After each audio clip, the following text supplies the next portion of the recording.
Bien, bien, bien, bien. Arrancamos nomás. Bueno, les comentamos que hoy la tenemos a Blanca Montaño, ¿sí? Que es ingeniera química, es maestra en habilidades directivas, cuenta con diplomados en metrología, en validación de procesos farmacéuticos, en metrología química también, para dar este webinar, ¿sí? Sobre ISO IEC 17025, ¿sí? Vamos a silenciar un cachito, ahí estamos. Bueno, Blanca, sentite libre, te damos nomás la palabra. Muchas gracias, Gino y Miquel. Pues gracias a todos por estar acá. Muy interesante ver que sí, efectivamente, están en varios países. Vamos a empezar con este tema en lo que se van conectando. Voy a empezar a compartir la pantalla. A ver cómo. ¿Pudiste? Ahí está. Sí, ¿verdad? Sí, ¿verdad? Ahí estamos viendo. Vamos a Vale. proceder a silenciar, me parece que hay alguien con algún micrófono. Ahí Pues está. muy bien. Pues este tema me gusta mucho. Es parte de lo que es la 17025. eh, para entender un poquito, ¿no? ¿Por qué ese foco, ese tanto interés? Pero en la investigación. Ah, mira, gracias por ahí, Gino. ¿Cuáles son las claves, no? ¿Cuáles son las claves para el cálculo de incertidumbre?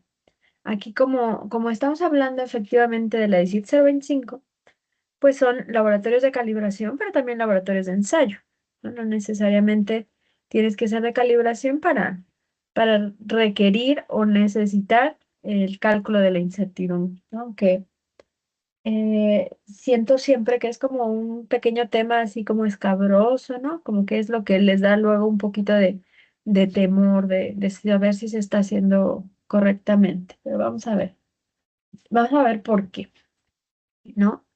¿Por qué tanto interés en este punto de la incertidumbre?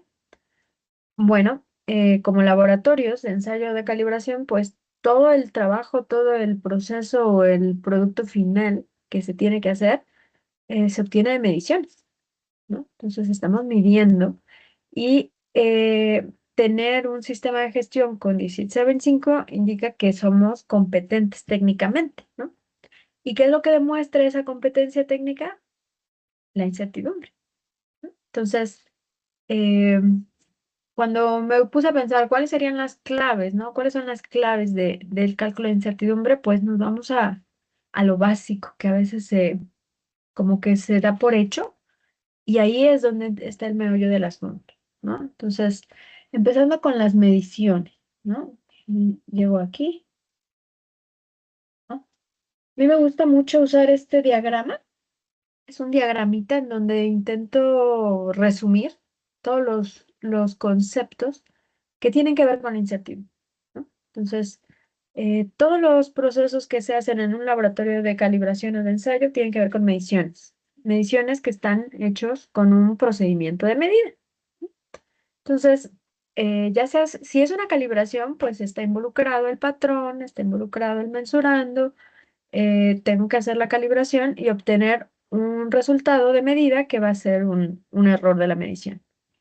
Pero si es un ensayo, no me van a decir, pues ahí no hay incertidumbre, porque al final la medición la hago con un instrumento de medida que va a estar calibrado en condiciones de trazabilidad y el resultado va a ser un valor medido, pero ese valor medido también va a tener una incertidumbre. Entonces, ahí va a estar metida la incertidumbre cada vez que tenga yo un resultado de medición. Entonces, ¿qué es en sí la incertidumbre? No me voy al vocabulario de metrología, pero la incertidumbre viene, ¿no? Viene de todos esos pequeños errores que no controlo o de esos a lo mejor errores sistemáticos que sí ya descubro que estoy obteniendo o los que me heredan, ¿no? Para hacer trazable mi medición, ¿no? Mis materiales de referencia, mi patrón, el mismo instrumento algunas correcciones. Siempre voy a tener por ahí una pequeña duda de lo que esté yo midiendo, ¿no? Por eso me gusta decir que la incertidumbre es como una medida de la calidad de mis mediciones, ¿no? No, como pegándolo un poquito a los sistemas de gestión, ¿no? ¿Cómo sé yo que mi producto, que es una medición, está bien hecha? Pues hay que mirar la incertidumbre de medida, ¿no? Es una indicación de calidad, como les digo, y si nos vamos a vocabulario de la 17025, pues es qué tanto confío, ¿no? En ese resultado, qué tan confiable es ese resultado que estoy yo reportando, ¿no? Y además me permite comparar, ¿no? No es así de, pues yo lo leo y a mí me dio esto y a ti cuánto te dio y quién tiene la razón. Ujú. O a ver, veamos que otro tercero lo lea, ¿no? Sino cómo nos dio la incertidumbre de medida para poder comparar cómo hicimos nuestras mediciones. Eso es lo que nos permite conocer la incertidumbre. Es muy útil, a pesar de que luego le dan así como que está complicado, pero me ayuda mucho a comparar mis mediciones, ¿no? Que esa es una joya. Y además, pues, por eso es un punto que me van a observar mucho los evaluadores, ¿no? ¿Cómo está calculada mi incertidumbre?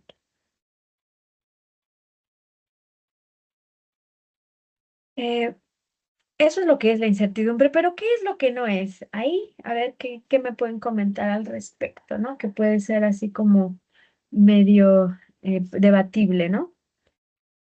Lo primero que no es que no es solamente un requisito matemático. Ujú. No es saber si te salió bien la cuenta, si sí sabes dividir y si hiciste bien tu hoja de cálculo, ¿no? Es ver si entendiste tu proceso. Ujú. Ver si entendiste tu proceso y lo pudiste traducir en la incertidumbre de tu medida, ¿no? Frank nos O comenta por el chat que no es error. no es error, no. Em, es decir, el error y la incertidumbre no se vayan a confundir, ¿no? El error es la diferencia que hay contra una referencia, pero la incertidumbre no se corrige. Es inherente a la medición, ¿no? Por eso la definición dice es una propiedad del resultado de medida, ¿no? Entonces, eh, viene, por ejemplo, de errores aleatorios que no se pueden corregir. Es una parte. Ahora vamos a ver algunas de las fuentes de incertidumbre que vienen. Pero sí que bueno que lo comentan, no se vaya a confundir, ¿no? A veces me dicen, ¿y la incertidumbre se suma o se resta? No. La incertidumbre ahí viene con todo y el resultado. A diferencia de un error que sí se podría, dependiendo de la situación, ajustar o corregir, ¿no? Muchas gracias. Em, entonces, no es copiar la hoja de Excel. A veces, pues, podemos tener unas plantillas o podemos usar el presupuesto que ya usamos en otra medición, ¿no? Y pues Excel nos ayuda. Ahorita justo estábamos diciendo, Excel, una vez que lo tienes hecho, pues ya te va haciendo el cálculo. Pero, ¿qué puede pasar si en realidad copias una plantilla sin ver bien cómo es tu proceso, sin entenderle? Pues a lo mejor pones fuentes que no son, ¿no? O quitas o no consideras unas que no aplican, o me ha tocado ver incluso que tienen otras unidades que ni siquiera son los de su proceso, ¿no? O sea, el Excel no piensa, el metrólogo es el que piensa, ¿no? Entonces, él es el que va a decir, ah, esto sí va o esto no va, ¿no? Entonces, mucho ojo ahí. Es una excelente herramienta, pero hay que entender si está aplicable a nuestro proceso. ¿No? Y otra cosa que se ve mucho es que simplemente, pues voy a ya reportar mi incertidumbre, ya me dio mi incertidumbre combinada y K es igual a 2 porque K es igual a 2 porque la política de incertidumbre de ILAC dice que mínimo con un 95% de confianza. Entonces, pues me dio lo que sea por 2. Y hay veces que no aplica o que depende de los grados efectivos de libertad o hay que justificarlo, ¿no? Ese es el punto, ¿no? Entonces, ¿cuál es el punto de lo que no es?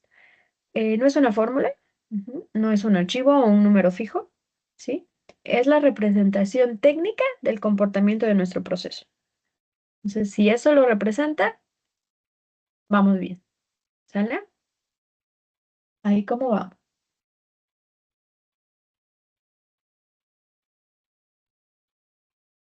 Eh, pues ya que sabemos más o menos qué es y qué no es, ¿no? ¿Cómo justifico técnicamente yo mis cálculos de incertidumbre? Pues sí, eso sí, nos tenemos que poner a estudiar un poquito, ¿no? Sabemos que viene de la ISO-IEC 17025.76, estimación de incertidumbre, ¿no? Y ahí nos dice todos los deber ser, lo que tenemos que tener, lo que tenemos que demostrar, ¿no? Pero no nos dice el cómo, como todas las normas de sistemas de gestión, ¿no? Entonces, el cómo, pues hay que ver de dónde venir, de dónde lo obtenemos, ¿no? Y tenemos muchísimas referencias. Empezando por el BIM, ¿no? El Vocabulario Internacional de Metrología, que es su nombre oficial, vamos a decirlo así, es el JCGM 200, última versión del 2012. El JCGM es el Joint Committee for Guides in Metrology, sería como el comité conjunto para las guías de metrología. Ujú. Ese comité tiene muchas publicaciones que tienen que ver con incertidumbre. A veces nos quedamos con que era el Lagum, ¿no? Lagum de 1995. Y ahí anda, ¿no? Pero hay más. Hay que ir investigando un poquito todas esas publicaciones que tenemos por ahí disponibles. Que ahorita se las pongo. Y también les quise poner aquí primero, aparte de todas las que sean específicamente de cómo se calcula la incertidumbre, está la ILAC G8, ¿no? Que tal vez no nos dice cómo se calcula la incertidumbre, pero ya es un punto muy crítico de la 17025, la parte de las reglas de decisión. Las reglas de decisión para la evaluación de conformidad, ¿no? O sea, un pasa o no pasa, que quiera uno decir. Esto me parece muy importante porque en calibración es opcional, ¿no? A veces sí te dicen, pues sí, está dentro o está fuera, pero en ensayo muchas veces sí se da también esa conformidad con alguna norma, algún estándar, ¿no? Entonces, el cómo voy a aplicar la incertidumbre en esa declaración de conformidad, pues eso nos ayuda la ILAC, ¿no? La ILAC G8. Entonces, pues hay que tenerlas ahí como mi documento de consulta. ¿Va? Y acá están todas la familia de las JCGM para la incertidumbre. La primera vez que la vi dije, ay, sí, todavía no termino de leer la 100, ¿no? La 100 del 2008, que es la vigente, es la clásica GUM, que nos dice cómo evaluar la incertidumbre, cómo se combina, cuáles son las tipo A, las tipo B. Ahí nos pone lo de las derivadas parciales, que luego nos tenemos que acordar un poquito. Todo eso que viene, que es lo que se menciona, que es lo que normalmente nos checan los evaluadores, es esta, ¿no? La JCGM 100, que es del 2008, que tiene su suplemento, que ya, eh, si manejan muy bien la estadística, la probabilidad, vienen aquí ya el método de Monte Carlo, que apenas nos tocó, bueno, con un cliente que dice, ah, pues este es más sencillo. Cada quien tiene su nivel de aplicación, de mejor uso Monte Carlo. Ujú. Em, ¿Qué pasa con esta? Pues que es del 2008, esa fue su última edición. Acá en México, por ejemplo, tenemos una norma, la NMXH 140, que es esta, solo que nuestra edición es 2002. Entonces, vamos aquí un poquito atrasaditos, ¿no? Entonces no se puede poner el pretexto, ah, pues es que esta no se ha editado. La internacional sí está, entonces pues hay que revisar, ¿no? Eh, Está esta 102, que habla de cuando tienes muchas magnitudes de salida, covarianzas, a lo mejor correlaciones significativas, y podríamos pensar que se podría aplicar también como en química analítica, que suelen tener muchas magnitudes de salida. Ujú. Y la 106 es la que platica un poco más con la ILAC G8, que aquí habla del riesgo, del análisis de riesgo en el cálculo de la incertidumbre y las evaluación de conformidad, ¿no? Entonces, este es importante conocerla cuando vayamos a hacer declaraciones de conformidad, no solamente la ILAC 8. Y las últimas dos, las más recientitas, son la GUM 1 y la GUM 6, que son 2023 y 2020 respectivamente. Y no es que reemplacen a la 100, ¿no? Sino como que mete desarrollos posteriores y ya como que integra un poquito la parte de Monte Carlo en la GUM 1, ¿no? Y la GUM 6 habla más de modelos matemáticos. Pero aquí el punto no es que sepamos así todas, ¿no? Sino que hay, ¿no? Que existen y pues que hay que ponerse a revisar a ver cuál me podría aplicar, a lo mejor cuál es más útil para mi modelo matemático de mi medición, ¿sí? Entonces, es decir, no cerrarnos a la única que conocemos, sino a lo mejor abrir un poquito más todas las posibilidades que tenemos para evaluar la incertidumbre. ¿Mm? Esa es la idea de que revisáramos que tienen un montón de publicaciones. Ujú. Pero ahora sí vamos a las claves, ¿no? ¿Cuál es la primera gran clave? Y esto me lo dice mucho un colega mío muy querido.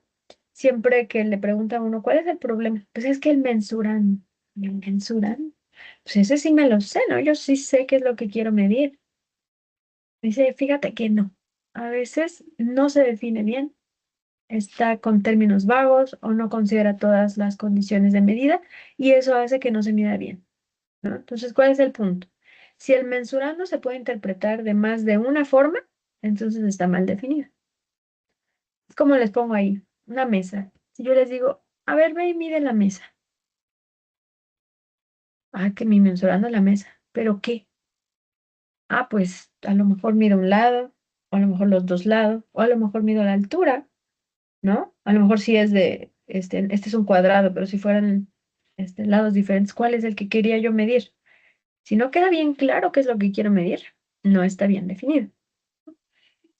Ahí están algunos ejemplos de lo que no está bien definido, la temperatura, ¿no? La temperatura indicada por el termómetro bajo condiciones de equilibrio térmico. Ahí ya cambia, ¿no? Y ayer, creo, justo estábamos discutiendo unos colegas no, es que este mensurando está mal, porque este está midiendo la temperatura del aire y este está midiendo la temperatura del fluido. Las consideraciones que podemos tener son diferentes. Entonces hay que definir bien cuál es el mensurando. ¿No? Entonces, a veces es lo básico, pero eso al descuidar eso, pues podemos tener algún problema, ¿no? ¿Qué problema? Pues que el modelo matemático no represente realmente lo que yo quiero, mi mensurando real, o le ponga fuentes que no van, o le omita fuentes que sí debería de tener por el hecho de cambio de mensurando, ¿no? Entonces, a lo mejor el cálculo te da bien, a lo mejor hasta el nivel de incertidumbre que estás teniendo te suena bastante aceptable, pero es inválido técnicamente porque no se consideran todas las fuentes. ¿No? Entonces, si está mal el mensurando, pues va a estar mal todo, ¿no? Aunque sí te dé bien el cálculo final.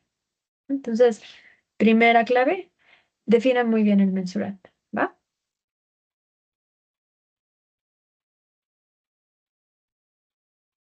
Segunda clave, el modelo. Ajá. ¿Qué es el modelo de medición? Pues el que va a representar lo que voy a medir, ¿no? Y a veces vamos y como buenos ingenieros, algunos, bueno, cada ingeniero, pues al rápido, ¿no? En la fórmula. Entonces les digo alto, ¿no? Primero imagínatelo. Piensa en la parte física. ¿Cómo lo estás midiendo? Tienes una mesa nivelada, estás junto a una ventana, vas a usar un baño o un pozo, o vas a usar una cajita, vas a estar en campo o vas a estar en condiciones ambientales controladas. O sea, ¿cómo es tu proceso? Y una vez que ya veas ese proceso, entonces vemos, porque eso me va a decir todo lo que me va a influir. Entonces, primero piensa en el modelo físico y luego ya te vas a tu guía o a tu procedimiento en donde ya está el modelo matemático. Ajá. Porque el modelo matemático pues va a variar. ¿no? Si estoy yo teniendo mediciones muy sencillas, donde yo veo lo que me da el instrumento y pues ya acabé, me dicen, es que ahí no hay modelo matemático. Claro que sí. Si solamente tienes la lectura más la corrección de su calibración, pues ya tienes ahí una suma. Eso es una ecuación, aunque sea sencilla, pero es una ecuación. ¿Mm? O la calibración, ¿no? Es una resta. Lo que me da el instrumento menos lo que me dio el patrón, pero sigue siendo el modelo matemático. O ya nos podemos ir a mediciones donde tenemos que tener medidas de diferentes magnitudes para tener finalmente la cantidad de interés, como esta fórmula que les pongo para el volumen de la calibración de una micropipeta, por ejemplo, ¿no? Ahí se están viendo la relación de diferentes magnitudes a las cuales voy a tener que cuidar muchos factores para que lo que yo necesito medir no, no tenga un error, ¿no? Entonces, todas esas fuentes o factores que me afectan a cada una de las magnitudes, pues van a influir en la incertidumbre del mensurando final, ¿no? Entonces, primero hay que modelarla y ya después identificar qué son los factores que me van a influir, que eso es precisamente la siguiente clave, ¿verdad? ¿Cuáles son las fuentes de mi modelo? ¿No? ¿Cómo veo todo lo que le va a afectar? Y ahí empiezo diciendo que no usen listas genéricas y luego les pongo una lista, ¿verdad? Pero tienen ustedes que, digamos, compararlo con su propio modelo, ¿no? Y este les pongo yo las fuentes comunes porque, pues, casi todas las calibraciones que sean de magnitudes físicas, pues se hacen varias veces, ¿no? Me decían media yo gases, ahí nos decía Miquel, 10 veces, ¿no? Entonces, pues ya tengo ahí una repetibilidad. O a lo mejor otra medición solamente la hago 3 veces, pero generalmente repito, ¿no? Entonces, ahí va una fuente de repetibilidad. Y uso un instrumento. Entonces, si ya tengo un lector, voy a tener una resolución. Si ese instrumento está calibrado, pues esa calibración me va a tener otra fuente de incertidumbre. Y así, ¿no? Si me afectan las condiciones ambientales, si me afecta la temperatura o la presión atmosférica, la deriva del patrón, uy, súper importante, ¿no? Cómo se ha ido comportando con el tiempo. Eso también es otra fuente de incertidumbre. Entonces, al menos algunas de estas, pues son las que tendríamos que considerar. Pero para que no se olviden, una herramienta que me gusta mucho usar, pues es el famosísimo pescado de Ishikawa, ¿no? Que lo podemos relacionar a lo mejor con acciones correctivas, pero también con la incertidumbre.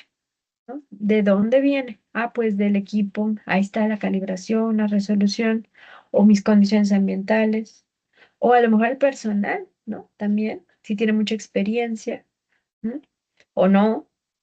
Mi propio método, si ya tiene ahí alguna incertidumbre por la ecuación que se utilice, etcétera.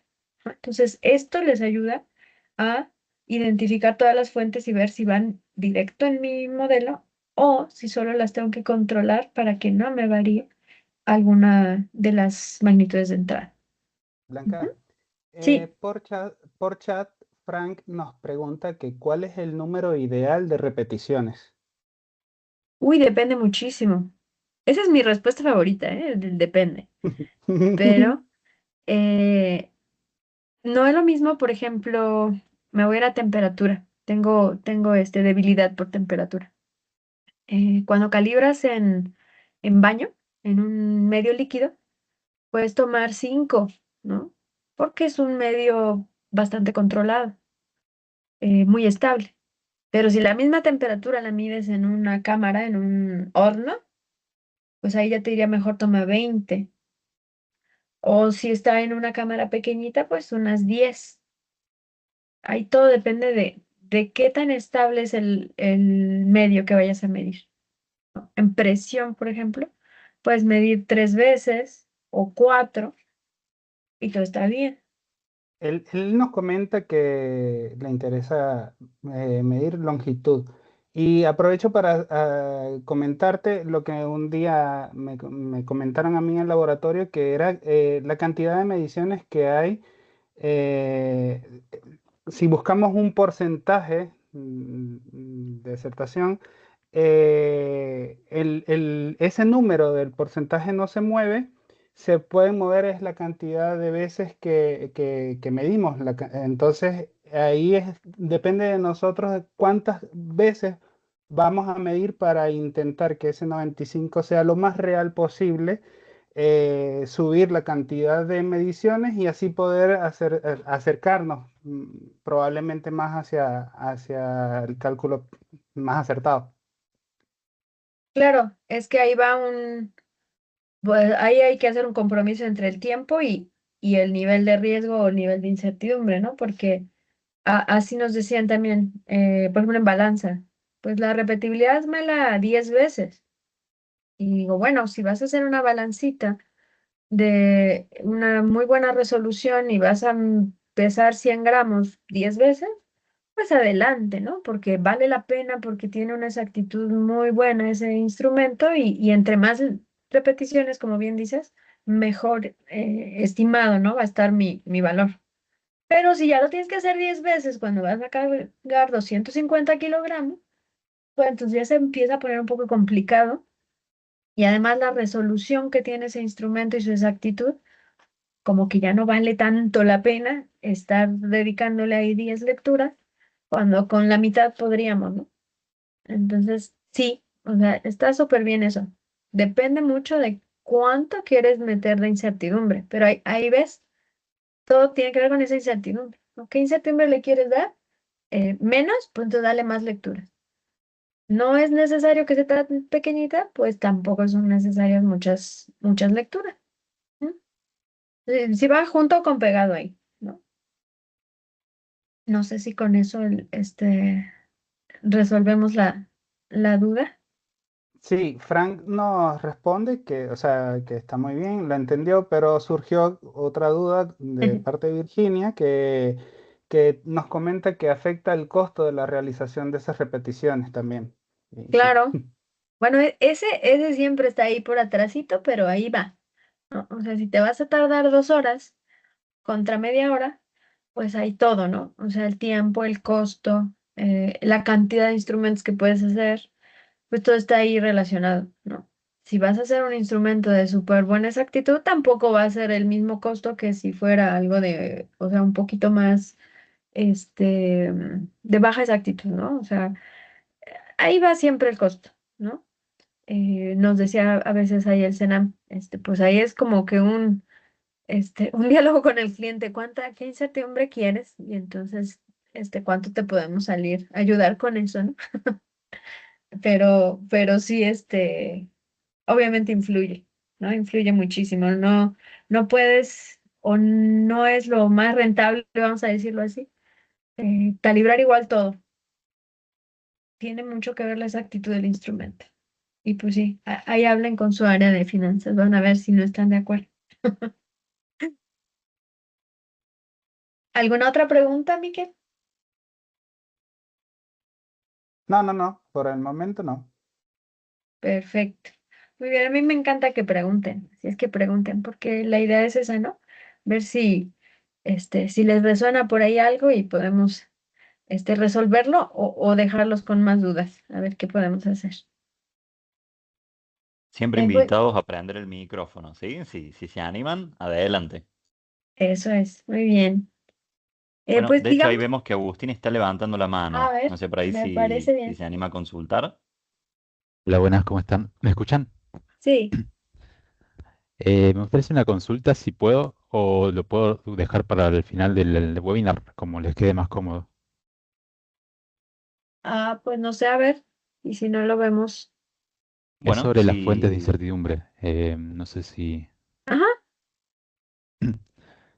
Bueno, pregunto ahora entonces. Quería consultar, por ejemplo, viendo todos los ejemplos que tenemos acá, si en algún punto llega a ser suficiente o si llegan a faltar.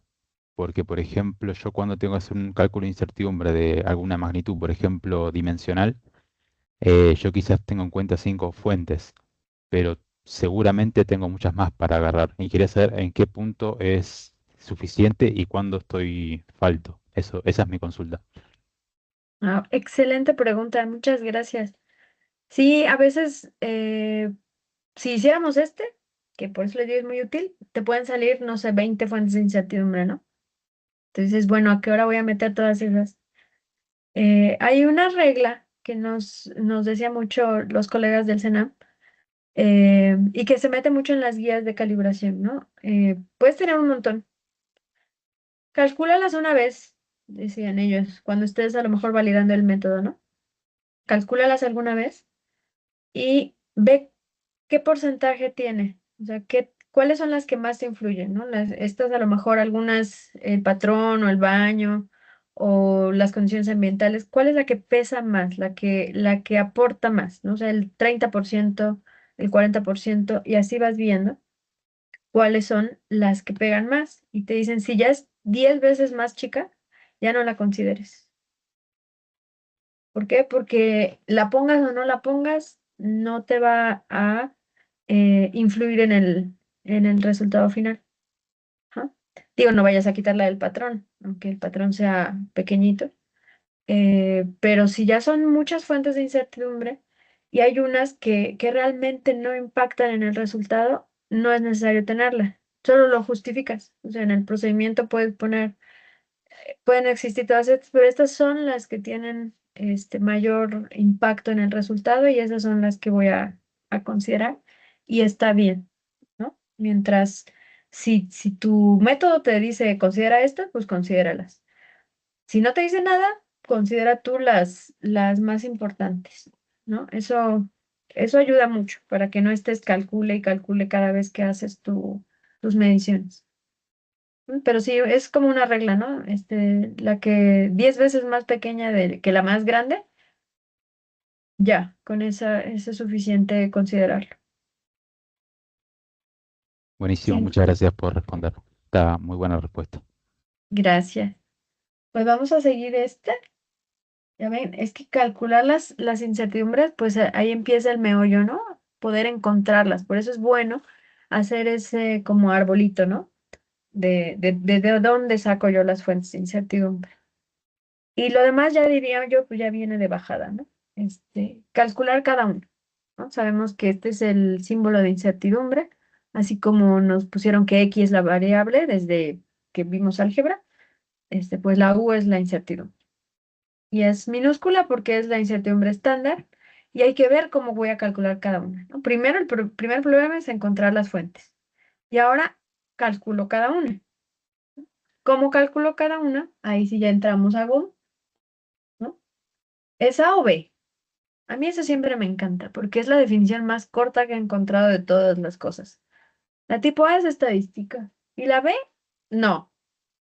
Así tan simple y tajante nos lo ponen en la norma, ¿no? Pero ¿cómo sabré yo? A veces me dicen, no sé si es estadístico o no. La A, que ahí les pongo como la básica, la más general de las incertidumbres tipo A. No meto ahí la T student, pero esa es otra discusión. A veces sí, a veces no. Como les dije, depende. Pero esta es como la genérica, ¿no? O sea, la desviación estándar entre raíz del número de lecturas. Eso es la que les decía yo como repetibilidad. Si yo hago 3 lecturas, ya así como por tic, sacamos el promedio y la desviación estándar, ¿no? Entonces ya nada más otro poquito más y ya es la incertidumbre tipo A. Es qué tanto varían mis lecturas. Hay quien sí lo divide entre raíz de n, hay quien me dice, ya son muchas lecturas, ya no se divide entre raíz de n, o lo tengo que multiplicar por t de student. Cada caso habría que investigarlo. Ajá. Pero eso es lo bonito porque como es estadístico depende de dónde y cómo se puede aplicar la herramienta que toque, ¿no? Pero digamos, esta es como la incertidumbre más fácil, la más básica, la que rara vez no se va a incluir. Solo que fueran, no sé, se me ocurren ensayos destructivos y nada más lo hagas una vez, ¿no?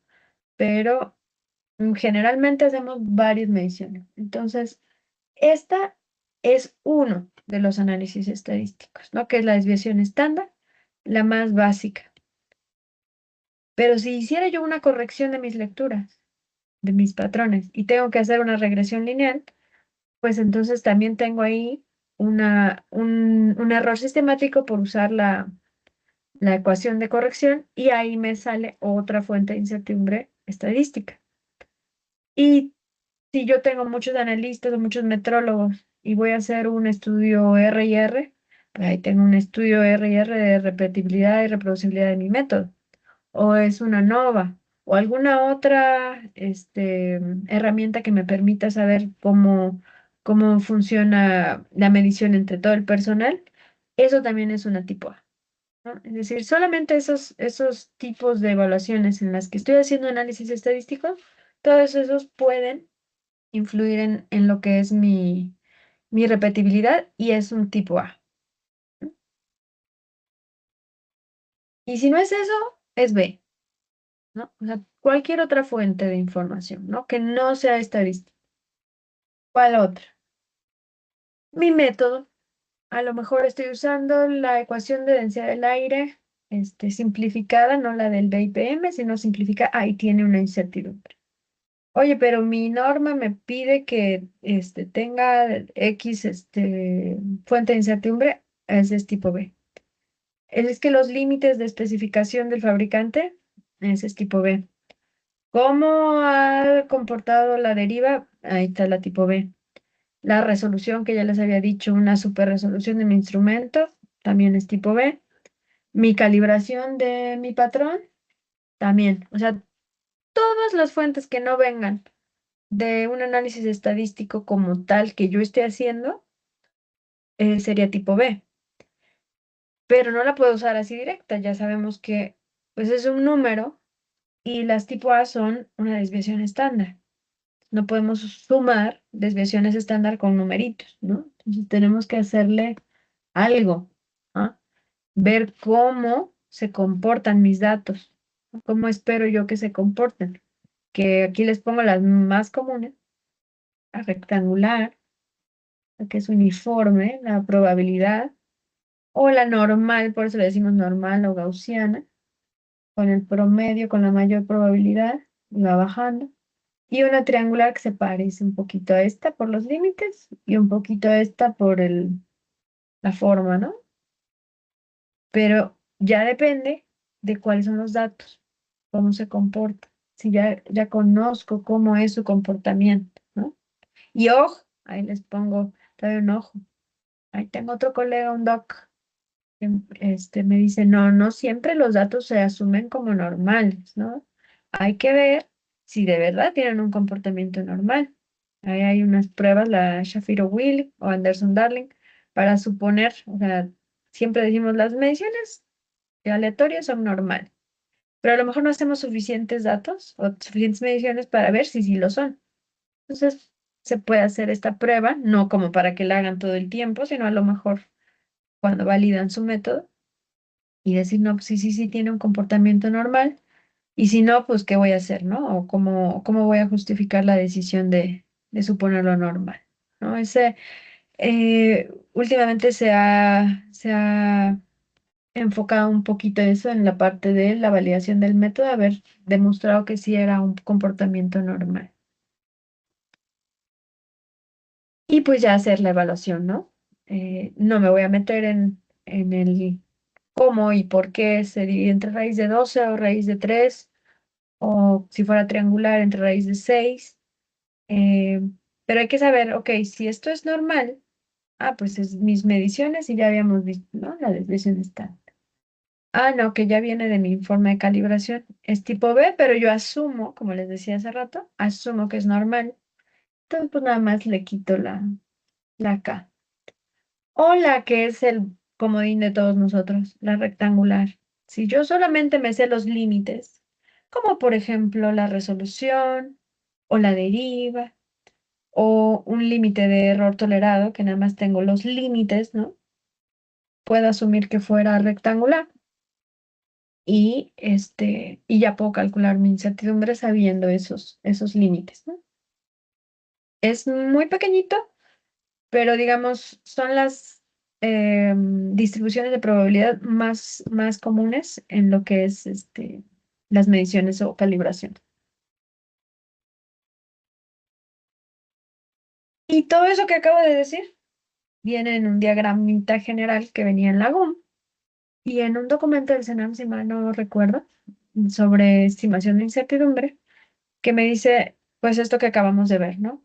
Define tu mensurando, identifica tus variables, construye tu modelo, mejor se los pongo ahí, ajá, construye tu modelo, ya que tengo las variables, cuantifico cada uno, o sea, ¿cómo las cuantifico? Pues si son normal, rectangular, la calculo, ya tengo mis incertidumbres estándar, y ahora sí, las voy a combinar para tener mi incertidumbre expandida.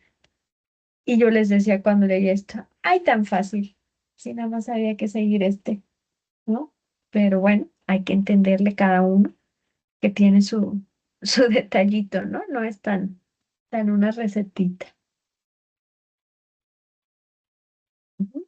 Y pues eso último, que es para combinarlo, que ya tengo yo mis fuentes, mi tipo de evaluación y todo, tengo que ver cómo la voy a combinar y ahí vuelve a entrar cómo es mi modelo matemático, ¿no? A lo mejor mi ecuación me permite hacer un cálculo como este, que es nuestra ley de propagación de incertidumbres, que ya me dice, ok, estas son mis fuentes, así se combinan, y este, que le decimos el coeficiente de sensibilidad, pues ya me va a decir qué tanto contribuye cada una de las variables al resultado final, ¿no? Este es el modelo general de la GUM, ¿no? De cómo se debe de hacer la combinación de incertidumbres, ¿no?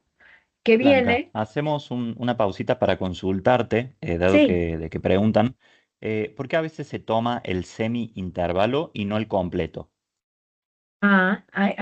eso fue lo que dije que no les iba a decir, porque a veces raíz de 12 y a veces raíz de 3. Depende de la variable que estés teniendo. Me voy a ir acá. Esa es la pregunta del siglo, ¿no? Aquí. Cuando se toma todo el intervalo, o sea, ese es el que le pone a menos y a más, eso es todo el intervalo y se hace como esta, que es raíz de 12, ¿no? Que suele ser muy común, por ejemplo, en la resolución, ¿no? No vemos nada, ¿no? Solo va de 0 a 1, ¿no? O de 0 a 0.1, ¿no? De solo tenemos todo el intervalo y entonces se utiliza el raíz de 12. Pero si solamente estoy usando la mitad, es cuando utilizo raíz de 3. Pero ahí ya depende qué es, ¿no? O sea, les digo, este puede ser a lo mejor condiciones ambiental, un más menos, entonces voy a usar solamente la mitad y entonces uso raíz de 3. Donde se usa mucho también la estabilidad, cuando están en un medio, suele ponerse solo el semi-intervalo. Les voy a responder como el depende porque son muchísimas las fuentes que vienen de así de rectangular y depende de cuál se utilice, puede ser todo el intervalo o la mitad, ¿no? Por eso es que cambia y a veces se ve en vez de raíz de 12 dos raíz de 3, ¿no? Entonces, uno muy Igual común que, dime. importantísimo que entren en nuestra plataforma ASG Academy y va a estar cargada la presentación justo con lo que ahora mismo está explicando Blanca. Y bueno, nos adelantamos entonces un poquito para contarles que para los interesados en ahondar en este tema un poco más y profundizar toda aquella parte técnica, pronto vamos a estar publicando las fechas del curso, ¿ok? Vamos a Completo. hacer un curso más completo, pero bueno, al final de la webinar vamos a estar contándoles todo esto. Y muchas gracias. Sí, por eso yo hice trampa y dije, ese no les voy a contar, porque siempre, todos preguntamos eso. O sea, ¿por qué a veces raíz de 3 y a veces raíz de 2? Depende mucho. Pero sí es así, ¿no? O sea, cuando tomas el semi-intervalo es esta, por eso les puse A, y cuando es delta las dos, es raíz de 12. Pero sí varía muchísimo. Les voy a dejar ahí en suspenso ahora ya, que me dio chance. ¿A dónde me quedé yo? Aquí, ¿no? O sea, aquí entraría en estas U de la variable uno, variable 2, variable 3, por ejemplo, quedaría la incertidumbre esta de tipo A, está acá, la de la resolución, aquí quedaría la de la deriva, la de cualquiera van aquí. Y esta sería la derivada parcial de la función, ¿no? De la función que hayamos, bueno, la que representa mi mensurado, ¿no? O sea, la del volumen, la del error, o sea, la función que tengamos, esa es su derivada parcial. Hay veces que tenemos un modelo que permite que se hagan derivadas, digo, incertidumbres relativas. No siempre, ojo, o sea, no cualquier modelo tiene que estar en multiplicaciones nada más para que se pueda hacer esto. Eso también sería revisarlo, pero el punto es que uno conozca ese modelo para saber si esto puede ser aplicable y aquí te libras de las derivadas parciales, ¿no? Que a veces eso suele ser útil. Pero cualquiera de los dos sería correcto. Ujú. Y pues es muy útil, y es algo que también se pide, tener su presupuesto de incertidumbre, ¿no? A mí me decían los de finanzas, ¿cómo que presupuesto? Aquí no se está calculando ahí como que cuánto me voy a gastar. Pero es un nombrecito que se le ha dado porque es cuánto contribuye cada una, ¿no? Lo que les decía hace rato. Saber, es como organizar, ¿no? Todas esas fuentes que ya vimos, de dónde vienen, qué distribución tienen, si son A o B, y ya nada más aquí al final le pongo cuánto me dio cada una y ya cuánto me dio combinada, ¿no? Y le puedo poner también el porcentaje de contribución de cada uno. Entonces eso ya me da un escenario así grande, rápido, de cuáles son mis fuentes y cómo me contribuyen. Y normalmente también se separa entre cuáles son las que contribuyo yo como laboratorio y cuáles son las que contribuye el instrumento, ¿no? Que teóricamente debería contribuir más el instrumento. Ujú. Entonces, esto me da como un esquema general, ¿no? El presupuesto de incertidumbre, para saber cuáles son las fuentes que estoy considerando, a ver si considere todas. Y al final, lo que me pide eh, la, la misma 18025 es reportar con al menos un nivel de confianza de 95%, ¿no? 95,45, que es cuando es infinito el número de grados de libertad, pues es un K igual a 2. Para saber si es infinito, que normalmente nunca es infinito, pues a lo mejor hay que calcular los grados efectivos de libertad. Hay formas de calcularlo. La más común es esta de, hay un alemán impronunciable, si alguno de ustedes se acuerda cuál es, Welch, quién sabe qué, este, que tiene aquí las fuentes de incertidumbre a la cuarta divides entre su número de grados de libertad. Ahí también, ojo, porque luego ponemos los que sean, ¿no? Este tiene 1000, este tiene 100. Y también la GUM nos dice cómo estimar un poquito estos grados de libertad, ¿no? Casi todo se va hacia riesgo, ¿no? Entonces, ojo ahí. Tengo varios colegas que ahí van porque tienen ese ojo crítico de estadístico que dice, ¿y cómo por qué pusiste 2000 grados de libertad? ¿No?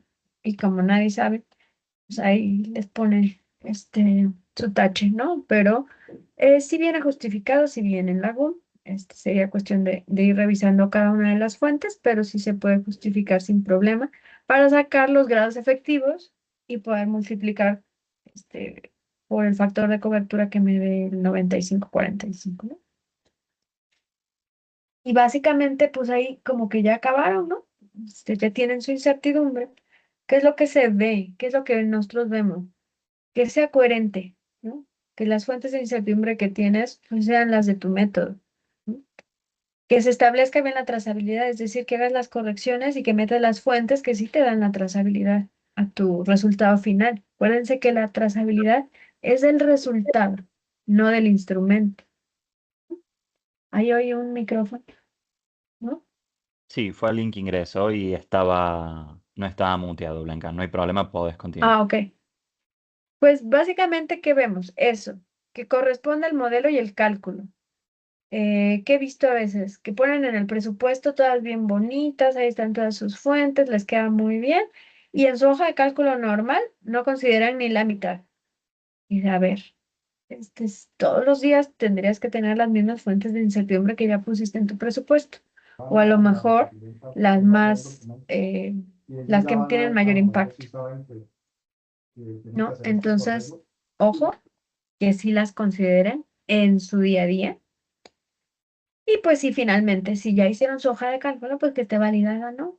Que sí te dé lo que es en cada una de tus calibraciones o ensayos para que pues no tengas que estar calculando una por una, porque la verdad es que sí, eso mete mucha fuente de error, ¿no? Entonces, eh, mi comentario aquí es pues una incertidumbre que está bien, pues me da confianza su resultado y en el laboratorio, ¿no? Que se nota cuando saben calcular bien la incertidumbre y la entienden, ¿no?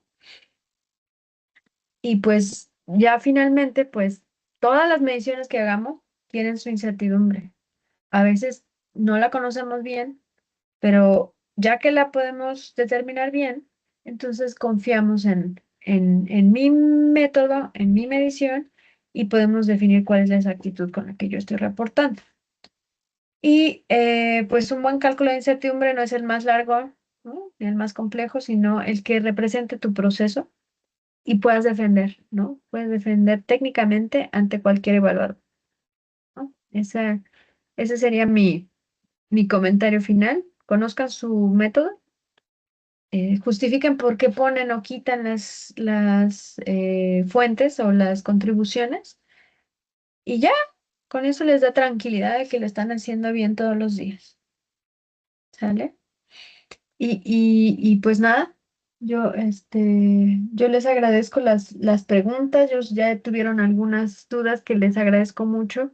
Y si tienen alguna otra, con todo gusto, aquí estamos. Antes de continuar, quiero comentarles que es necesario que todos firmemos la asistencia para que así les pueda llegar el correo con las credenciales para acceder a la plataforma ASG Academy. Como les comenté al inicio, no enviamos certificados ni tampoco vamos a enviar las grabaciones. Todo esto está cargado dentro de la plataforma. Si llenamos la asistencia con los datos que ahí se solicitan, se les creará un usuario y contraseña que se les estará enviando por correo, van a poder acceder y ahí van a encontrar la grabación, la presentación, una pequeña encuesta de satisfacción y van a poder descargar el certificado de participación en esta webinar. Esto lo tendrán en un par de días debido a que tenemos que procesar toda la grabación y hacer un poco de producción en ella, quitarle un poco de ruidos capaz o algunas que otras modificaciones. Una vez que esto esté listo, se sube también en YouTube. Por eso la importancia de que nos sigan en todas nuestras redes sociales, debido a que no solamente en Instagram, Facebook y LinkedIn estaremos compartiendo las carteleras, sino que también en YouTube vamos a estar subiendo contenido que puede ser de su interés. Y recuerden que si no pudieron asistir a una webinar por cuestiones de horario, pueden también ingresar en nuestro canal de YouTube y ahí van a encontrar todo este contenido que día a día, mes a mes le estamos subiendo. Y aprovechando también a decirle que hoy que estamos súper internacionales, comienzan también estas alianzas internacionales como lo es con Pimondano y con Blanca, para que estén atentos al curso que les estuve comentando anteriormente, ¿ok? Todavía no está definida la fecha, pero si nos escriben a capacitaciones@asgsa.com.ar, podemos estar enviándoles algunas de las carteleras que tenemos ahora también. Si no, pueden ingresar en nuestra página web y van a encontrar en la solapa de servicio todos aquellos servicios de consultoría, asesorías empresariales que tenemos, no solamente enfocado a lo que son las normas, también a metodologías de trabajo, a desarrollos de software. Y en la parte donde está el logo de ASG Academy, pueden ingresar y van a encontrar nuestra cartelera de futuras webinars o cursos. Entonces ahí van tocando y se van preinscribiendo. Recuerden que una vez que se preinscriban les va a llegar un correo que tienen que validar para que así a nosotros nos pueda llegar la información correcta de ustedes y días antes de la webinar se les envía el link de asistencia. Si tienen alguna otra pregunta, creo que Agustín tiene mano levantada. Ahí interrumpo un cachito, Miquel. Como pueden ver en el chat, hemos compartido el link de asistencia, ¿sí? Y también nuestras redes sociales, como comentaba Miquel, para que nos puedan seguir y no se pierdan ninguna de las futuras charlas. También voy a estar compartiendo el link de nuestro calendario, ¿sí? Para que puedan ver las futuras webinars, ¿sí? Ahí estamos. Ahora sí, dejamos nomás el espacio para las consultas. Ok. Bueno, bueno, consulto, Ah, ¿puedo hacer una consulta por un caso un poco puntual? Solo para saber o para ver si hay información en alguna de las guías que pasaron. A ver, Eh, Quería preguntar, por ejemplo, cuando uso más de un patrón, por ejemplo, en el caso de alguna medición en una calibración de balanzas, si combino más de una pesa patrón, o como por ejemplo pueden ser 5, ahí cómo analizo cada fuente de incertidumbre, pues, o sea, cómo analizo cada incertidumbre del patrón, de cada patrón, por ejemplo. se usan las dos. O sea, por ejemplo, si pones una lectura de 15 gramos, Sí. tienes la de 10 y la de 5. ¿No? Tienes la incertidumbre de la pesa de 10 y la de 5. Las dos las considera, ¿no? O sea, esas se combinan. En masa se suman, ¿no? Así se suman las dos fuentes o sea, las dos incertidumbres de la calibración. Y también tienes tu deriva de las dos. Mm. Y aparte Ah, las otras, ¿no? Las de las balanzas, ¿no? La resolución, etcétera. Pero esas dos, pesas se consideran como si fueran una, ¿no? sí. Pero ojo ahí, Ah, que sean la de la densidad, checa que sea el mismo material. Si no, pues sí, hay otras consideraciones, ¿no? sí, sí. Buenísimo. Muchas gracias. Por ahí veo un Fantástico. montón. Me parece que también está Irina, que quería hablar, puede ser. Tiene la mano levantada. Sí, sí, sí. Me sumo un poco a la consulta anterior, también es puntualmente para una balanza analítica. Quería saber si yo mando a calibrar mis pesas patrón con un laboratorio certificado, digamos. Entonces Acreditado. ya me manda las calibraciones eh, con un cálculo estadístico, entiendo, ¿no? Con una normalidad aplicada. Sí, O sea que ya sería la incertidumbre de tipo A. ¿Es no, así? Yo ellos la ya te tengo la que mandan. transformar. Ah, ok. Si lo sacas del informe, Sí, ya no hiciste ningún cálculo estadístico. Ellos sí, pero ese es su sí, problema de ellos. Una vez que ya te la ponen ahí y dice, seguramente dice con UK igual a 2, sí, esa ya es B, pero sí es normal, sí. ¿no?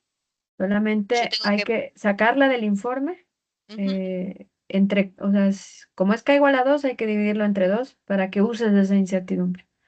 bien, Y esa bien, ya es la de las pesas, ¿no? Aparte tú metes las tuyas, la repetibilidad, si metes exacto. 3 lecturas, la resolución de tu balance, etcétera. Pero esa ya la tomas de ahí, ya es normal, digamos. Ok, bien, gracias. ¿No de qué? Veo un montón de cosas en el chat, pero Gino Ahí te él sí los leemos. ve. Por estaban ejemplo, Soledad consultando nos consulta, ¿los interlaboratorios pueden reemplazar el cálculo de incertidumbre de componentes individuales? Así como reemplazar, no. Pero los interlaboratorios son muy útiles para confirmar que tu incertidumbre que estás tomando es la correcta. ¿No? Como tú vas a participar con tu incertidumbre, ahora sí que si sales bien con una referencia, pues es que está bien estimada. Por eso se usan mucho las comparaciones en la validación del método, para confirmar, y es requisito para acreditarte, ¿no? Que hayas participado en uno y te haya salido bien. ¿Por qué? Pues entonces tu estimación, todo tu presupuesto estuvo bien hecho, ¿no? Para eso serviría, nada más. Pero no como para que ya no las use. A lo mejor tú dices, no sé, esta es mi incertidumbre ya, y esa es la que voy a meter yo en mis hojas de cálculo. Ya no pongo todas individuales, pero ya las tengo definidas en mi presupuesto, ¿no? Pero no la reemplaza, más bien la confirma. Fantástico, Blanca. Bueno, Nicolás nos consulta también, nos dice, en caso de ensayos de conformidad de balanzas, se realizan diferentes tipos de ensayo, fidelidad, excentricidad. La conformidad se da al aprobar todos los ensayos. ¿Debemos calcular una incertidumbre para cada ensayo específico o una incertidumbre general de todos los ensayos? Digamos, en balanzas, son muy populares las balanzas. Este, en la prueba de excentricidad se calcula una incertidumbre, pero que vas a poner en la prueba del error. En repetibilidad igual calculas la desviación estándar, que también tiene ahí su criterio, pero la vas a meter igual en la incertidumbre, en donde ya ves el error, que es la prueba de linealidad o error de indicación. Bueno, antes le decíamos linealidad, es error de indicación. Ahí sí va la incertidumbre de cada uno. Y ahí va metida la de la repetibilidad y la de la excentricidad, más las demás, ¿no? Entonces, donde normalmente se pone la incertidumbre es en esa prueba, donde haces diferentes valores, ¿no? Desde el 10% o desde el cero hasta tu 100% del alcance. Te Ahí es donde comento, va. Blanca, en mi experiencia teníamos un detector de 4 gases y se hacía cálculo de incertidumbre para cada gas, tomando en cuenta de que era destructivo, por ejemplo, para el sensor de oxígeno, Ujú. porque al inyectar CH4 o H2S y en la misma atmósfera, ya el sensor estaba detectando oxígeno, pero Sí, había que buscar desplazárselo para que pudiese medir. Para cada sensor se medía, se hacía el cálculo de la incertidumbre y se dejaba en el informe. O sea, en el Excel íbamos colocando, hacíamos 10 mediciones y todos los cálculos o sea, quedan plasmados ahí. Al final el informe se generaba y quedaba plasmado el cálculo de incertidumbre por cada sensor y era un solo aparato. sí, pero seguramente usaban diferentes gases, ¿no? Claro, se utilizaban el patrón de cada Ujú. sensor, de cada gas. Y para que no fuese tan destructivo, por cada marca tenía un anclaje directo, porque por ejemplo, en el caso de si lo inyectan de forma alejada, dentro de la cabina, pero de forma alejada, los otros sensores ya estaban detectando este gas, entonces empezaba a ser destructivo, al menos para el sensor de oxígeno. Entonces se tenía que hacer con un anclaje específico, pero a cada sensor midiéndole o calculándole su incertidumbre. Sí, porque cada uno mide cosas diferentes, ¿no? Ujú. Entonces, con el simple hecho de usar un patrón diferente, pues ya la incertidumbre no va a ser la misma. Y lo que Exacto. me dices de las condiciones, o sea, no, nunca he visto uno de gases, pero con las condiciones de cada uno te afectaban diferente. Entonces eso ya te da otras fuentes, aunque sea el mismo instrumento. Está interesante. ¿Cómo vamos? Bien, queda la última consulta. En un proceso productivo, ¿cómo se enfoca la importancia de la incertidumbre? Es muy interesante porque pues no es un laboratorio de calibración ni de ensayo, ¿no? Eh, ya me tocó ir a dar un curso a una industria de alimento y pues ellos usan los instrumentos, ¿no? O sea, ustedes lo usan y no se dedican a reportar mediciones, ¿no? O sea, la cuestión es ver si cumple o no cumple algo, si está dentro de, sí, de alimentos, por ejemplo, pues van a pesar algo o van a medir una temperatura o van a, cualquiera de todas las mediciones que puedan estar haciendo. eh, Generalmente están viendo si está dentro de cierta tolerancia o de algún error para darlo por bueno, para pasarlo, lo que sea, ¿no? Entonces, esa medición que hagan en sí debería estar o sea, siempre tiene incertidumbre, aunque no siempre se calcule, ¿no? Entonces, lo que yo les recomiendo es hagan un cálculo, o sea, chequen qué cálculos o qué incertidumbres tienen, su patrón, su repetibilidad, todas las fuentes que puedan aplicar al momento de medir y deben ser mucho más pequeñitas que su tolerancia, ¿no? O sea, mínimo así muy light, unas 4 veces más chiquitas que su especificación, porque estoy segura que no van a estar calculando esa todo el tiempo, yo sé. Van a medir y le van a querer al instrumento y san se acabó. Entonces háganlo una vez, chequen que se mantenga eso 4 veces o 10 si fuéramos muy específicos, pero no siempre se puede lograr esa clase de exactitud. Pero si estás 4 veces más pequeño que tu especificación, pues puedes estar más tranquilo de que sí estás cumpliendo, ¿no? Aunque no estés calculando todo el tiempo la incertidumbre, ¿no? Pero ojo ahí, pues quién les calibra, qué incertidumbre les está dando y que no tengan muchas variaciones en su proceso. Y si eso se controla, pues vas a estar, digamos, más tranquilo de que si estás dentro de la especificación que estás dando por buena. O sea, espero que eso resuelva la duda. Sí, la resolvió. Y por último, si nos tomamos una foto para así inmortalizar Dejo el de compartir. momento. Bueno, genial, así podemos ver las pantallas y hacemos capturas. Bueno, Si se animan antes por ahí de... a prender sus cámaras, vamos a sacar algunas capturas para después subirlas. Si se van animando de a poquito, vamos prendiendo las cámaras. Y Veo que se están así también animando. aprovecho a darte las gracias, Blanca, por tu espacio y por la predisposición de esta webinar, porque de verdad fue bastante enriquecedora. Esta webinar se dio gracias a todos los comentarios de las personas que se conectan constantemente en nuestras webinars y nos pedían hablar de la 17025, nos pedían mucho.